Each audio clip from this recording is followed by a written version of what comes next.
RRI, Radio Tangga Bencana COVID-19.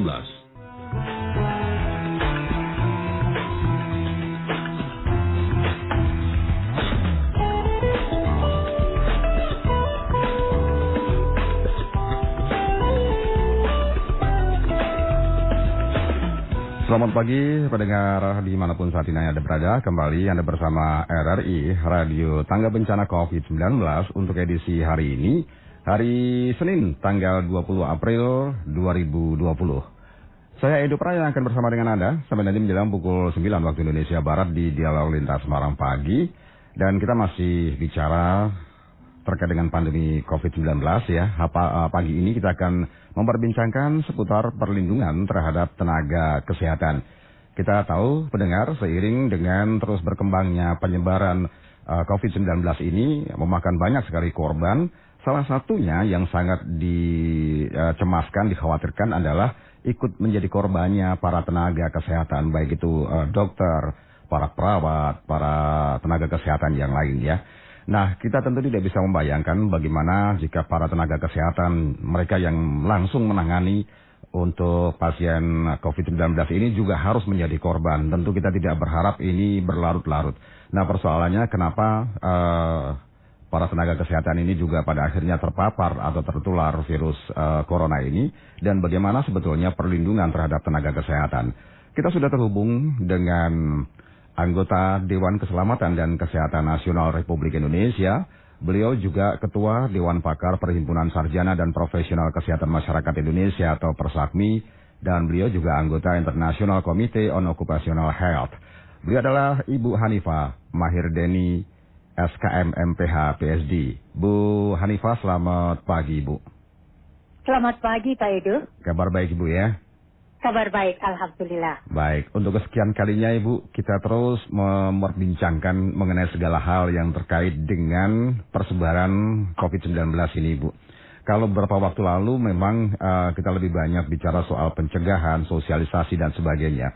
Pagi ini, mengingat mulai terpaparnya banyak sekali tenaga kesehatan kita yang langsung menangani COVID-19, makanya pagi ini kita akan bicara soal perlindungan terhadap tenaga kesehatan kita, begitu Bu ya. Baik, yang pertama barangkali secara umum Ibu bisa menyampaikan dahulu sebetulnya faktor apa saja Ibu yang menyebabkan tenaga kesehatan kita ini semakin banyak yang terpapar COVID-19 ini Bu. Silakan Bu.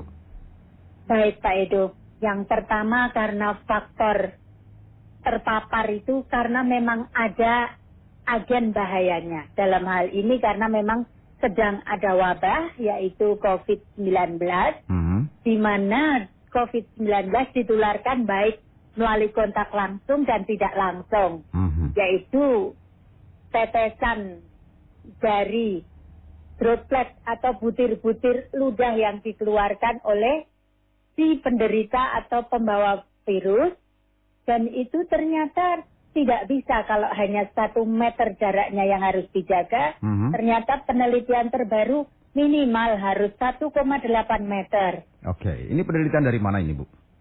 Ini penelitian di internasional dan sudah dirilis WHO Bu ya? oleh World Health Organization atau Organisasi Kesehatan Dunia dan Communicable Disease Control dari Amerika yang men-set kalau di Amerika 6 kaki atau 1,8 meter ya. Sehingga mereka membuat jaga jarak 2 meter.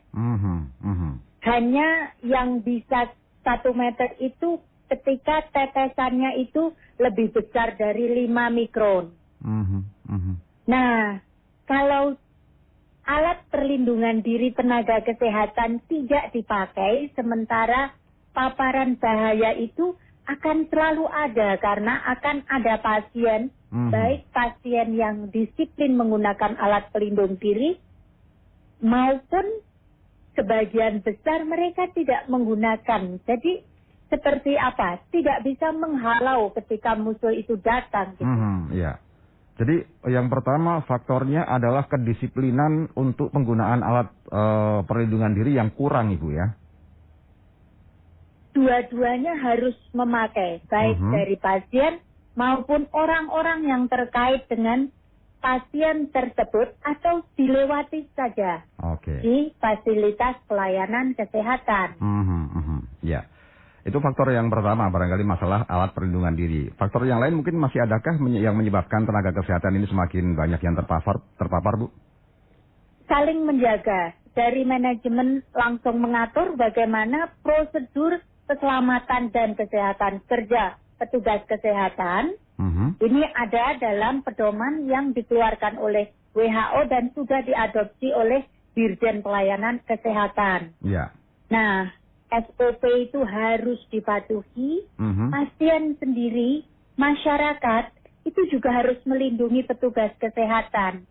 Kalau dia datang tidak mengaku bahwa dia mempunyai gejala yang sama dengan COVID-19, itu sama saja mencelakakan tenaga kesehatan maupun orang-orang yang ada di fasilitas pelayanan kesehatan, bahkan sampai tenaga security maupun tenaga cleaning service.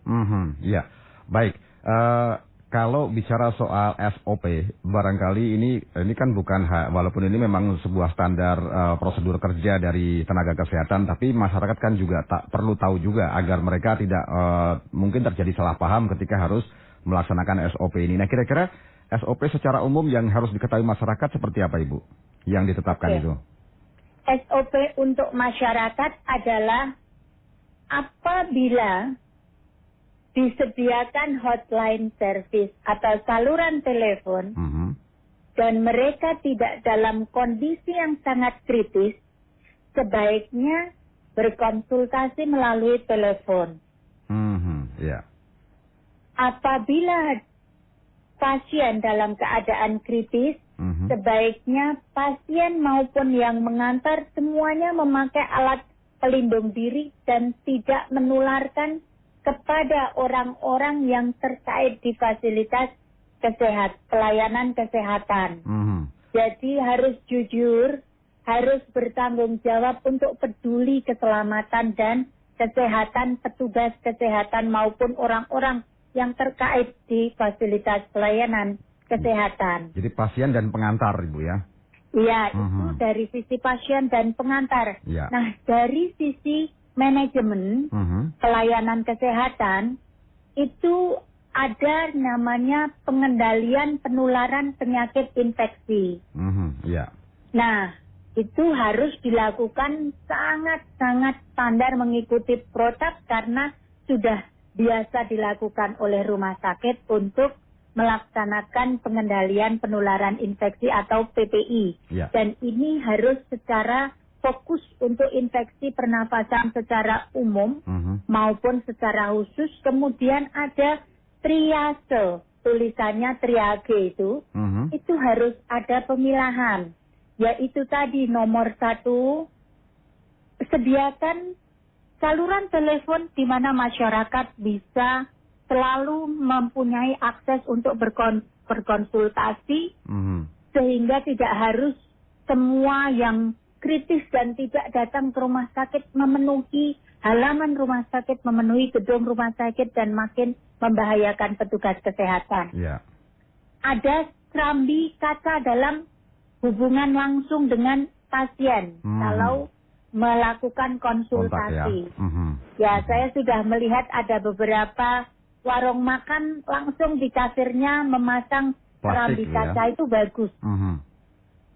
Begitu datang, kalau pasien tidak ada masker, itu memang harus segera diberikan masker. Walaupun kita tahu persediaan sekarang ini sedang sulit, ya. Tapi harus ada upaya, betul. Iya.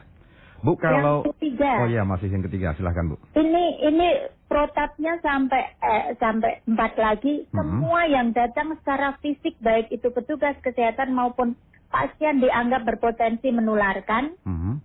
Semua yang ada di area rumah sakit dan berpotensi kontak dengan petugas kesehatan maupun pasien harus menggunakan APD. Semua harus diberikan jaminan nutrisi dan asupan vitamin tambahan kepada petugas kesehatan dan orang-orang yang bekerja di rumah sakit serta mengikuti yang namanya WHO World Health Organization Interim Guidance atau pedoman WHO khusus alat pelindung diri bagi penanganan COVID-19. Iya, iya.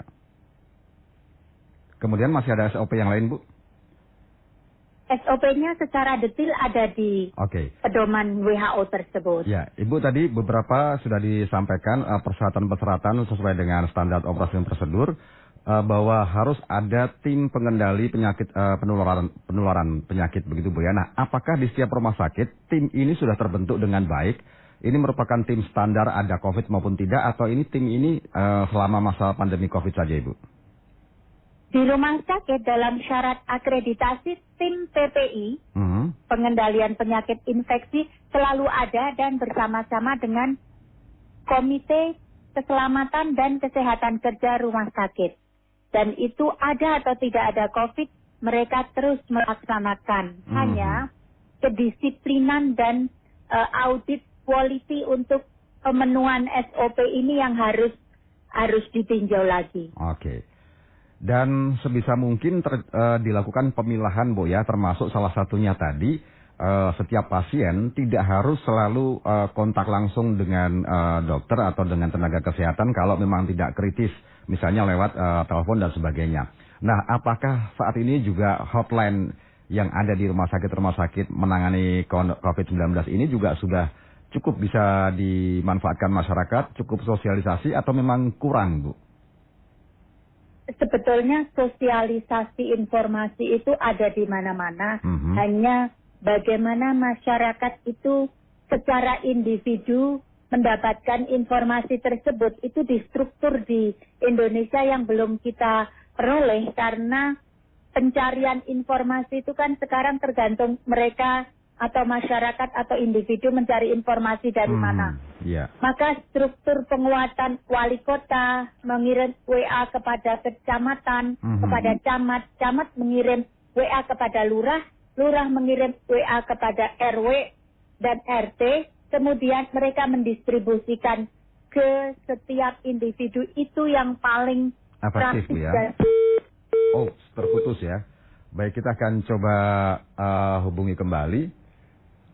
Kita akan coba menghubungi narasumber kembali. Sempat terputus tadi ya, bahwa informasi-informasi mengenai hotline dan sebagainya sebaiknya memang didistribusikan secara terstruktur menggunakan struktur pemerintahan yang ada, mulai kepala daerah, bupati, wali kota, kecamatan, kelurahan, sampai ke tingkat RT RW dan selanjutnya RT ini akan melanjutkan untuk mendistribusikan ke masing-masing warga atau baik. Kita sudah terhubung kembali bersama Bu Hanifah. Ibu, mohon maaf tadi terputus, bisa kita sambung lagi, Bu ya? Baik. Oke, tadi sudah sampai struktur pemerintahan ini harus dimanfaatkan untuk lebih efektif menyampaikan informasi kepada masyarakat. Betul. Ya. Baik, kalau sudah seperti itu, kesadaran masyarakat sendiri seperti apa Ibu menilai? Apakah masyarakat kita cukup aware terhadap masalah ini sehingga ada kesadaran untuk berkonsultasi lewat telepon, tidak harus ke rumah sakit atau bertemu langsung dengan tenaga kesehatan, atau seperti apa Ibu melihatnya? Ya, sebetulnya kalau masyarakat kita dalam penanganan COVID-19 ini, saya sangat bahagia kalau misalnya karena misalnya kita bandingkan dengan masyarakat bahkan di negara-negara maju pun. Saya setiap hari komunikasi terus dengan teman-teman di Amerika, di Eropa. Memang kalau di Eropa itu orangnya sangat disiplin, sangat takut. Kalau di Amerika itu malah bahkan banyak sekali yang demo untuk dilakukannya PSBB gitu. Itu jadi setiap negara maju punya karakter yang berbeda-beda yang dalam hal ini Eropa pun masih kebobolan di Spanyol maupun di Italia. Nah, di Indonesia untuk saluran telepon bisa dimanfaatkan itu syaratnya itu asalkan hotline tersebut selalu dijawab. Persis seperti kita yang sudah sangat bagus di Indonesia sistem pengaduan telepon itu adalah PLN, kemudian Telkom. Kalau itu dimanfaatkan pada sistem kesehatan dan rumah sakit, saya kira semua masyarakat akan mau dan menyadari itu penting kok. Ya, apalagi kalau dalam kondisi pandemi semacam ini Bu ya, di mana kita harus selalu menjaga jarak. Kalau tidak urgent sekali, sebaiknya memang komunikasi lewat telepon ini jauh lebih aman Ibu ya. Sangat. Oke. Bu, sekarang saya ingin beralih ke masalah APD. APD atau alat perlindungan diri ini kan menjadi satu faktor penting untuk saling menjaga baik itu masyarakat maupun tenaga kesehatan. Nah, pertanyaan saya Bu, apakah APD yang selama ini tersedia ini sudah cukup memenuhi standar yang ditetapkan, baik dari sisi jumlah maupun kualitasnya, Ibu? Iya. Jadi kalau saya mengatakan secara aktual itu saya tidak akan fair karena memang belum diaudit. Oke. Tetapi dari aspek berita dari berbagai sumber, baik surat kabar, sosial media, grup WhatsApp, itu memang dilaporkan alat pelindung diri untuk petugas di rumah sakit dan fasilitas pelayanan kesehatan ini masih kurang, baik dalam hal jumlah maupun kualitasnya. Nah, nggak mungkin kalau ini kita biarkan, walaupun sangat luar biasa di Indonesia ini dalam rangka COVID, itu partisipasi masyarakatnya tinggi sangat sekali. Tinggi ya, oke. Sangat, dan itu saya bangga dan saya bersyukur. Artinya memang pemerintah butuh bersama-sama dengan masyarakat Ibu ya, tidak bisa sendiri saja sementara masyarakatnya cuek melihat kekurangan-kekurangan yang ada. Bu, kalau bicara soal jumlah, kita juga sering dengar bahwa APD khususnya yang untuk tenaga kesehatan yang menangani langsung masalah pasien COVID ini, konon katanya itu harganya mahal dan sekali pakai harus dibuang atau seperti apa Ibu? Iya, jadi tidak berapa video yang dikirim oleh tenaga-tenaga kesehatan di Amerika pun itu banyak sekali mereka sampai nangis dan harus menggunakan APD berkali-kali. Kemudian baju cover all itu kan juga mempunyai keterbatasan, si pengguna itu kan harus punya kepentingan ke kamar mandi dan itu saya betul-betul dalam hal ini salut kepada tenaga medis yang sudah berkorban luar biasa.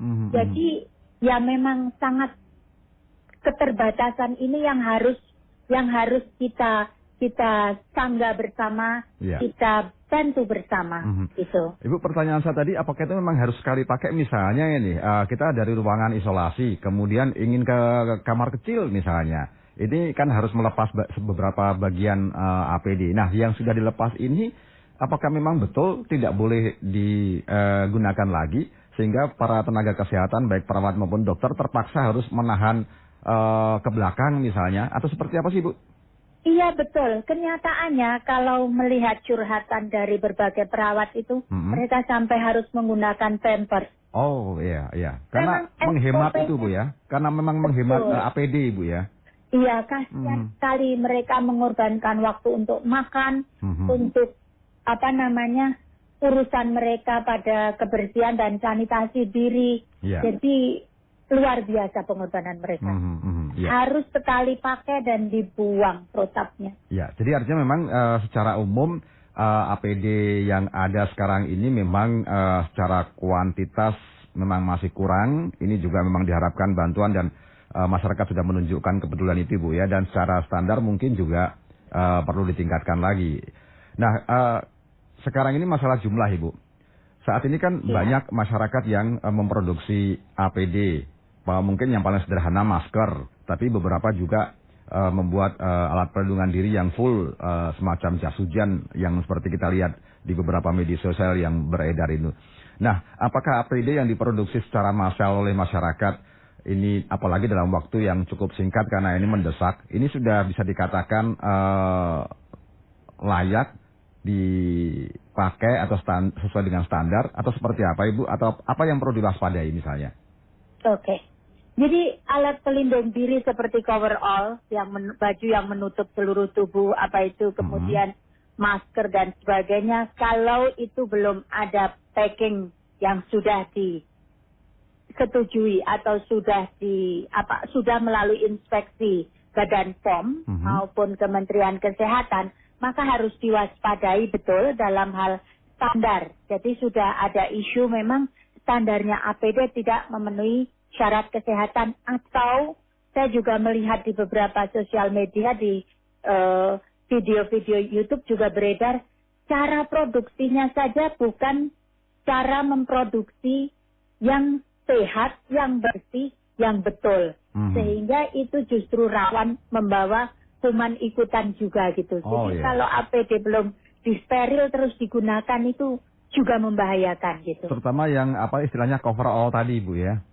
Coverall, masker, kemudian tutup muka yang seperti kaca itu. Oke. Nah ini yang masker ini yang mungkin lebih banyak lagi beredar karena sekarang ini setiap masyarakat berlomba-lomba untuk memproduksi masker, dan kita tahu ini sebagai sebuah alternatif ketika perekonomian bagi sebagian masyarakat terpuruk begitu ya Bu ya, karena pelaksanaan program social distancing dan physical distancing berdampak pada sektor ekonomi. Sehingga banyak masyarakat kemudian yang beralih beramai-ramai memproduksi masker karena memang permintaan cukup tinggi. Nah, apa yang harus dilakukan terhadap produksi yang secara massal ini terus terjadi sampai saat ini Bu, terutama masker ini Bu?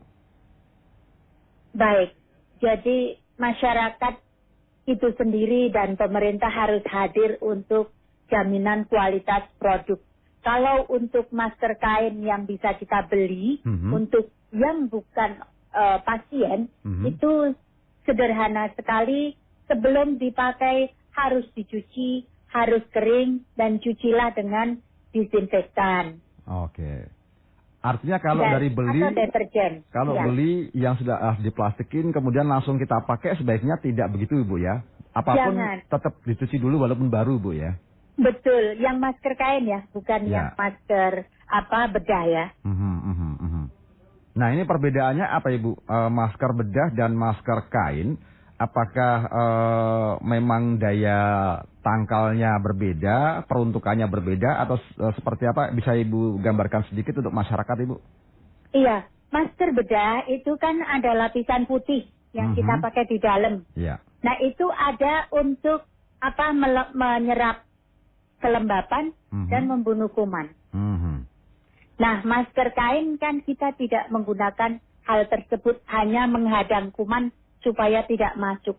Sehingga untuk di fasilitas pelayanan kesehatan atau kalau masyarakat mau datang ke rumah sakit, sedapat mungkin mendapatkan masker bedah gitu. Oke. Jadi artinya kalau yang kain itu bisa dicuci, yang masker bedah memang sekali pakai itu Bu ya? Iya, karena lapisannya nanti rusak kalau dicuci. Kalau dicuci rusak ya.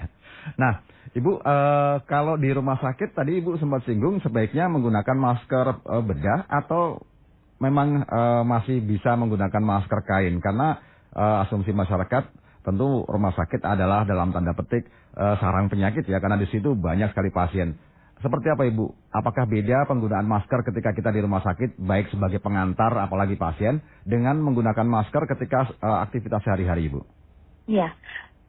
Untuk petugas kesehatan dan semua petugas di rumah sakit, tidak ada kecuali itu gunakanlah masker bedah ketika berada pada lingkungan rumah sakit. Untuk masyarakat, idealnya juga menggunakan masker bedah. Ketika di rumah sakit Bu ya? Iya, tapi ya itu harus turun ini. Nggak mungkin masyarakat saja, tapi masyarakat bersama pemerintah bagaimana memperkuat persediaan alat pelindung diri tersebut. Iya. Nah ini yang paling penting masalah ketersediaan ini Bu ya, karena memang sekarang rame-rame masyarakat sedang mencari masker. Satu lagi barangkali Bu sebelum kita akhiri, ini informasi mengenai perkembangan dari COVID-19 ini kan terus berkembang, dan tidak jarang masyarakat menjadi bingung karena ada informasi yang tiba-tiba berubah. Misalnya awalnya diharapkan yang sehat saja yang menggunakan masker, yang sakit saja yang menggunakan masker, yang sehat tidak usah. Kemudian berubah lagi, sekarang yang sakit maupun yang sehat semuanya menggunakan masker. Social distancing juga begitu, physical distancing tadinya 1 meter, sekarang berkembang menjadi 1,8 dan minimal 2 meter lah. Nah, hal-hal semacam ini sebaiknya bagaimana pemerintah menyikapinya supaya masyarakat kemudian tidak bingung dan akhirnya malah abai begitu Ibu? Begini Pak, jadi khusus kasus COVID-19 ini tadi di pembukaan kita tekankan baik CDC Amerika, baik WHO, baik pemerintah Cina sendiri yang di mana tempat virus outbreak awalnya diketemukan, itu mengakui ini virus masih dipelajari. Jadi virusnya itu sepupunya virus SARS, tetapi dia bermutasi. Kalau sudah dunia molekuler bermutasi, itu manusia sepinter apapun, itu untuk mengendalikan perlu mempelajari perilaku virus itu sendiri. Mengapa informasi berubah?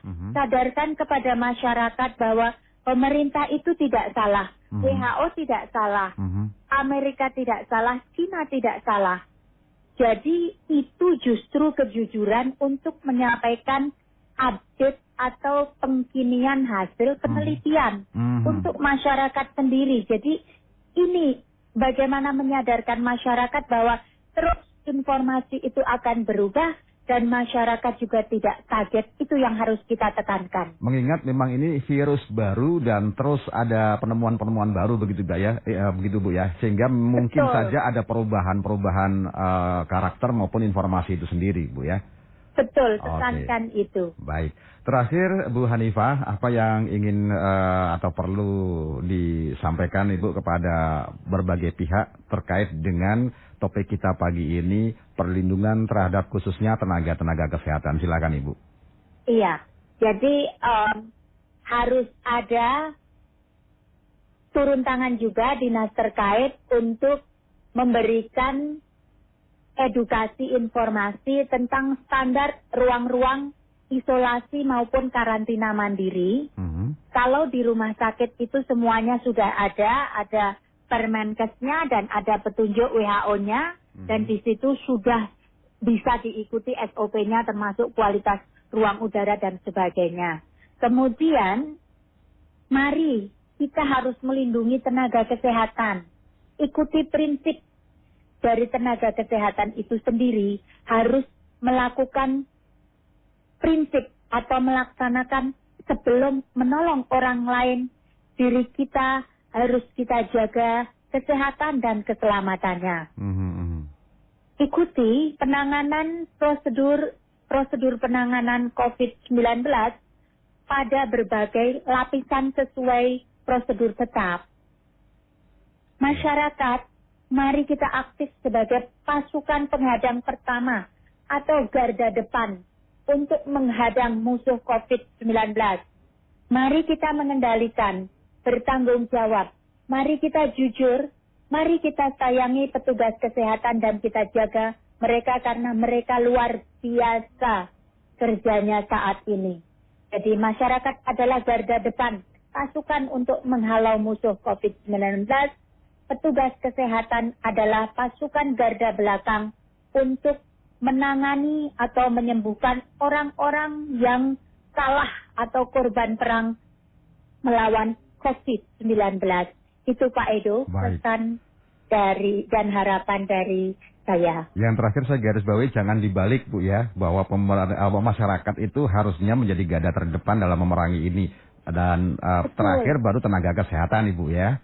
Betul. Oke, baik Ibu Hanifah, terima kasih sekali sudah memberikan banyak masukan, banyak informasi pagi hari ini kepada saya, kepada masyarakat juga mungkin kepada pemerintah yang kebetulan menyimak acara ini. Tapi sekali lagi mudah-mudahan bersama-sama kita memerangi COVID ini dan tidak lama-lama lah ya Bu, Indonesia, Jawa Tengah, Semarang ini segera terbebas dari COVID-19. Baik, amin. Terima kasih, selamat pagi Bu Hanifah.